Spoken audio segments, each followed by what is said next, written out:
Hey bitches, welcome back to my channel. I'm gonna be completely honest with you guys right now. This is like take number 5 or 6 of me sitting down to do this video and trying to get through it, but I have honestly forgotten how to do the intro of my video, so it's kind of awkward. I'm sitting here looking at myself on the monitor and just wondering like where this video is even going to take me, how I am even going to discuss the things that I'm going to discuss. But before I get into that, I do want to say, because I know nobody was wondering, literally nobody, but I picked up the Jaclyn Cosmetics lip products. Now this is the launch from Jaclyn Cosmetics, the one that came right after she said that she was almost abducted. She also was not able to promote this because of some personal things going on in her life, so she said sorry to everyone, but there is some drama. Now let me tell you, first of all, this is like a sample size. I don't even know. This is the most generic lip balm that I have ever used in my life. Like I feel like I could have just gone to like CVS and picked this up. So I don't know why this would be $20. I do, however, like the applicator. I really do feel like this is just something that she added on because like the star of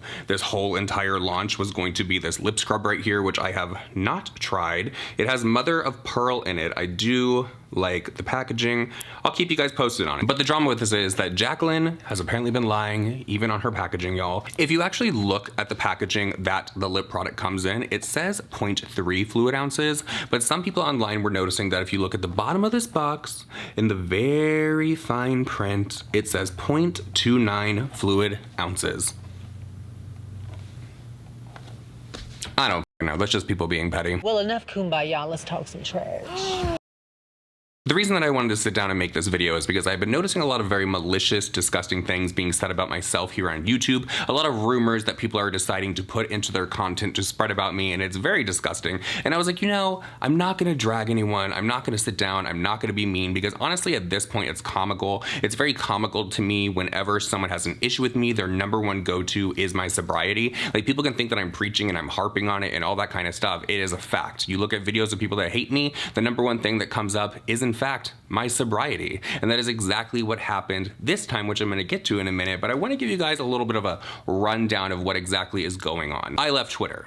Point blank, period. I left Twitter about a month ago, and this is like the stupidest thing that I even have to sit down, because I didn't think that somebody leaving a social media platform but still being active on other social media platforms could constitute what people are saying was going on. But then again, I can't say I'm very surprised with the group of people that I'm going to be discussing in a minute. But there has been a lot going on social media recently, especially for me. Not like drama-wise, like I haven't been involved in anything, but it has just been a lot, to the point where I was like, Twitter, I don't need to be here anymore. I'm literally waking up every day, getting into arguments with people, arguments that don't even matter. Literally every piece of drama that I've ever been involved in stems from Twitter. Literally from Twitter, and people on Twitter that don't even mean anything. And I was like, you know what? Why am I putting myself through this? There is so much in this world that is going on that I don't need these people. So they can all just go off over in that direction with themselves. I'm done. So I left Twitter, came back to Twitter literally for one day. One fucking day I was there, not even the full day. I was literally there for maybe like 15-20 minutes, and I saw some drama popping off, and then I saw the word victim being thrown around, and drama channels and commentary channels shouldn't cover stories because they don't care about the victims. Like, what is like even going on? Like, what has happened to the realm of social media that everyone is so fucking upset about everything, and they're complaining every single day, and if someone doesn't want to listen to them, then that person's an asshole and that person needs to be canceled and all of that. That's not how life works. Let me tell you about my channel real quick for everyone, just to clear up any confusion. I'm not a judge, jury, or executioner.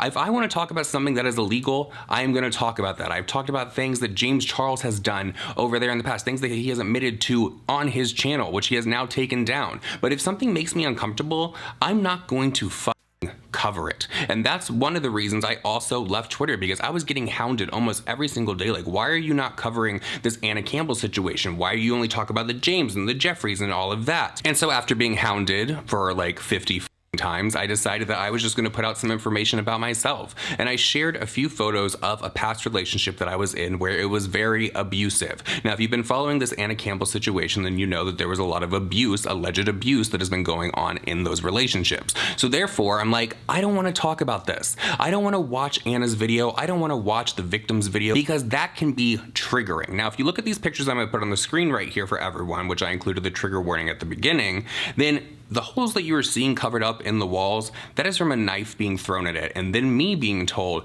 it should have been your face and maybe it will be next time. So excuse me if I'm not getting to a story for someone fast enough, if I decide that I'm gonna take a break from social media, one platform, because I don't wanna discuss the things that are being passed around every single day. I open up Twitter.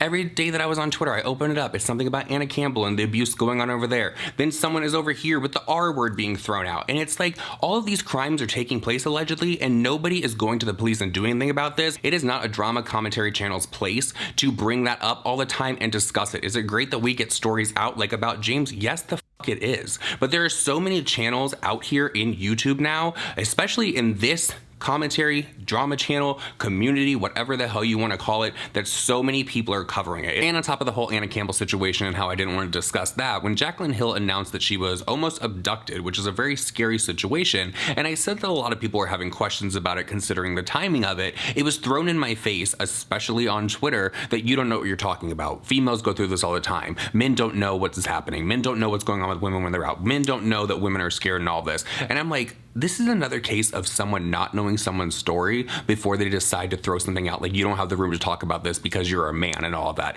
I have been drugged and dragged into a hotel room and raped by multiple people. I assure you, I am aware of how scary it is when someone pulls you in somewhere and when someone does something to you that you probably don't want done.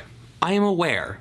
For everyone out there that thinks it's okay to say that a man doesn't know what a woman is going through in a certain type of situation because men must not know. That's like saying a man can't be a victim of sexual assault or sexual violence. You know how people laugh at that? So I left Twitter because I was done explaining situations to people that could be very triggering to myself. So for my mental health, which is a card that I never use, I stepped away from Twitter. Innocently, just literally walked away, deleted the app off of my phone and said I'm done with it. Now I do of course hear about things that are going on Twitter. I mean, I do social media for a living and I am a drama channel. So of course I am going to hear what is happening, but I've been on Instagram, living my best life, going through people's stories like this, doing my own story, doing my own thing. But apparently, if I'm not posting on Twitter, that must mean only one thing. Only one thing. And now the clip that I'm going to play for you guys is from a very long live stream. I'm not exactly sure how many hours it was. It has now been removed by YouTube. Not my doing. I did a little Instagram rant about this the other night and I was like, I'm getting some of these clips. Here's what this person is saying about me. I heard that my fiance and I are responsible for calling CPS on someone to try to get their children taken away or them in trouble. That's something that's a crime. You're literally calling a government agency making a false claim. So whoever is doing that to you, if that really happened, which I don't believe that actually happened to you, you should probably look into that. And I would like to actually see the proof of where it was myself, my fiance, or anyone that knows us for that matter. Because now we're getting into some very interesting territory with this. But this clip that I'm gonna play for you guys is from this other channel, if you wanna call them that. Very bitter, sad soul. But in this, she says, somebody has a theory as to why Nick has not been posting on Twitter and why he has been absent from Twitter. And they think that he has relapsed. Now keep in mind, I've been over here on Instagram all the time, even said on my Twitter that I'm gonna be taking a break from Twitter. Do you know what she followed that statement up with? If it would have just been that statement, I would have been like, okay, I can understand. I like ghost on social media, not saying anything for a while. Maybe people didn't read the tweets, whatever. Then okay, I can understand that. She followed it up with, and I'm just gonna say it.